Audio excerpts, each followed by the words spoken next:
Bismillahirrahmanirrahim. Assalamualaikum warahmatullahi wabarakatuh. Allahumma sholli wa sallim ala sayyidina Muhammad wa ala sayyidina Muhammad. Pak Yai, ini saya tadi tertarik dengan istilah Jabul Khotir tadi. Jabul Khotir ya. Ini satu istilah yang baru saya dengar Pak Yai. Menggembirakan tapi sekaligus mengkhawatirkan saya gitu. Jadi kalau di masyarakat itu kan ada satu kaidah yang mungkin salah kaprah gitu. Ketika kita rutin memberikan sesuatu gitu pada orang lain, itu biasanya akan timbul ketergantungan. Ketika kita tidak memberikan atau memberikannya kemudian nilainya lebih kecil, maka itu kemudian menjadi sebuah sesuatu yang mengecewakan orang yang biasa menerima.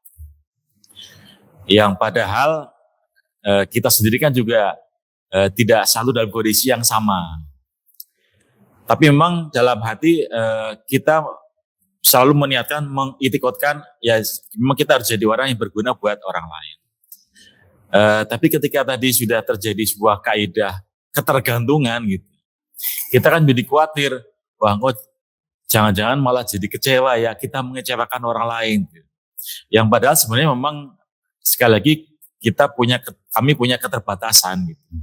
Jadi sejauh mana definisi Jabul Khotir ini bisa kita kita pahami dalam porsi yang pas gitu. Jangan sampai ini malah membuat orang jadi tergantung dan kecewa kepada kita gitu. Yang niatnya sebenarnya semoga ini bisa bermanfaat gitu. Tapi ternyata harapan orang kan beda-beda. Gitu. Yang seringkali malah kadang-kadang ada peningkatan derajat. Biasanya semene ya masuk semene gitu. Padahal kan nggak ada perjanjian gitu. Nggak ada artinya, nggak ada yang memastikan besok harus ada, besok segini gitu kan nggak ada gitu. Ngatan Pak Yai, maturun. Assalamualaikum warahmatullahi wabarakatuh. Waalaikumsalam warahmatullahi wabarakatuh. Pas ini pertanyaan. Langsung. Secara spesifik itu Jabul Khotir itu seandainya begini, jelas ya.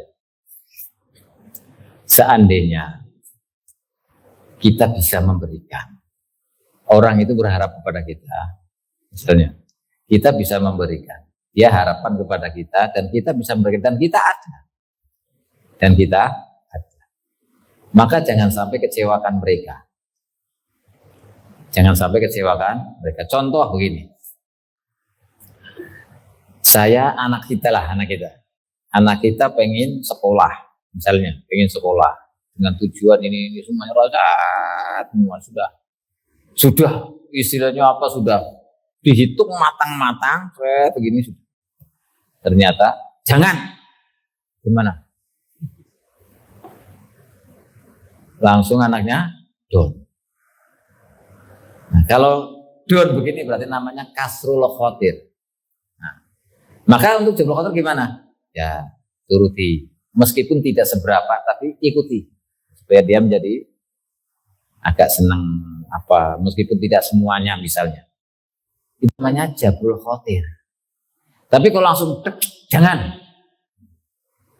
Gimana? Langsung mutung.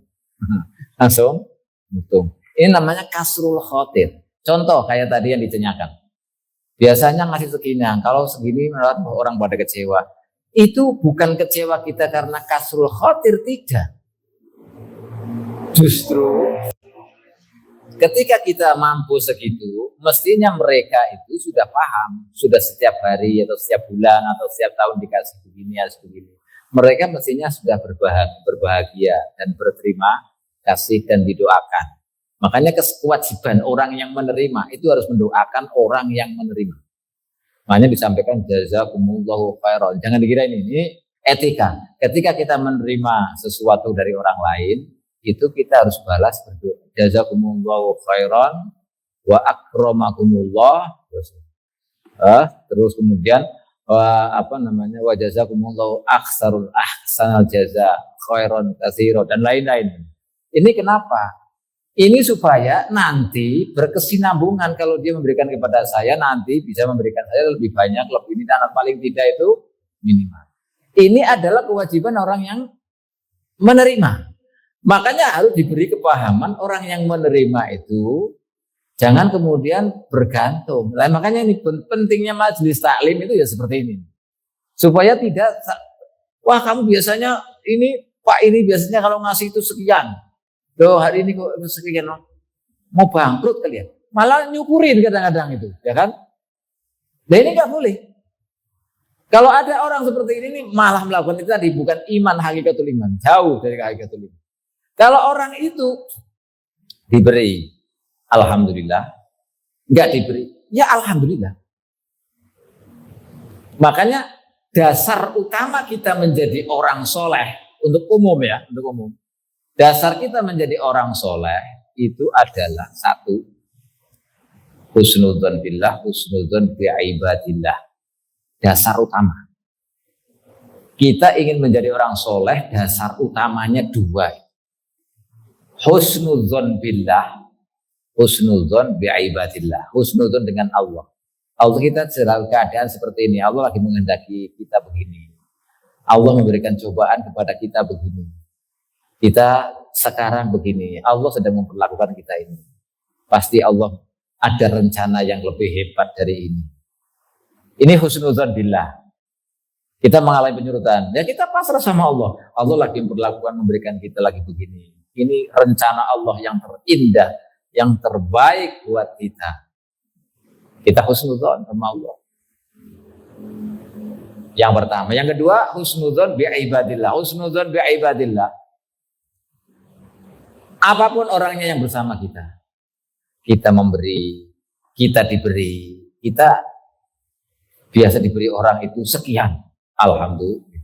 Gak diberi, ya alhamdulillah. Mungkin orangnya lagi kurang ininya. Doakan yuk, mudah-mudahan dia rezekinya tambah, ininya. Mestinya kan begitu. Bukan malah kecewa. Lah kalau misalkan ada kecewa bagaimana? Ya ini yang tadi kaidah yang salah.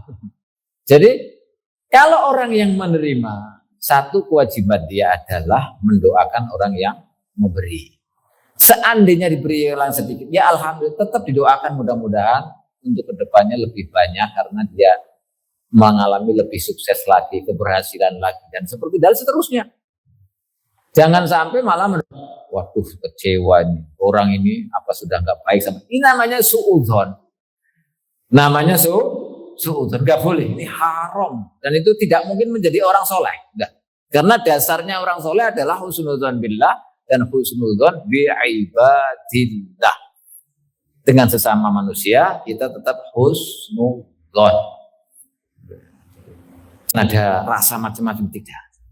Makanya ini rangkaian ini semuanya tadi digabung jadi satu hakikatul iman, hakikatul ikon, dan ihsan, hakikatul ihsan. Kalau kita bisa seperti ini sudah orang baik, jadi orang baik, wali sudah, gak usah neko-neko. Jangan dikira kita ini gak bisa jadi wali loh.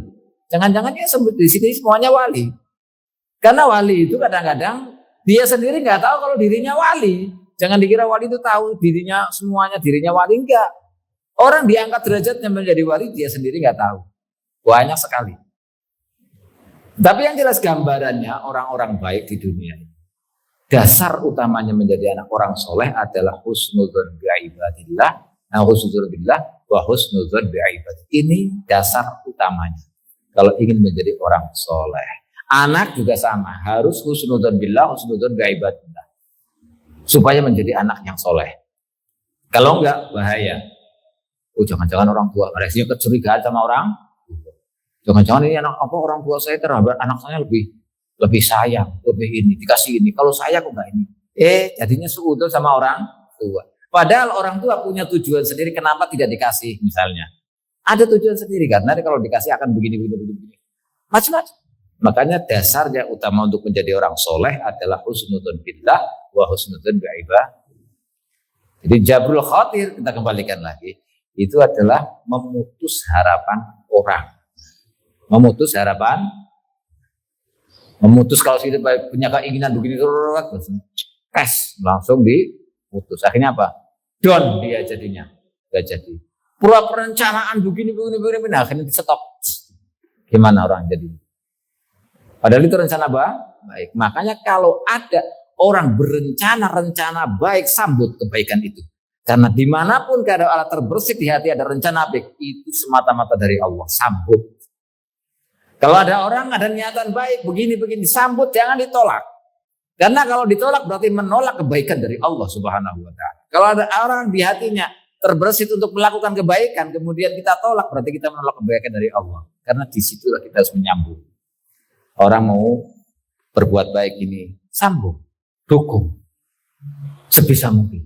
Berarti itu dia mendukung kebaikan dari Allah Subhanahu wa Ta'ala. Tapi kalau kita tolak, berarti kita menolak kebaikan dari Allah dan tidak ada nilainya apa-apa.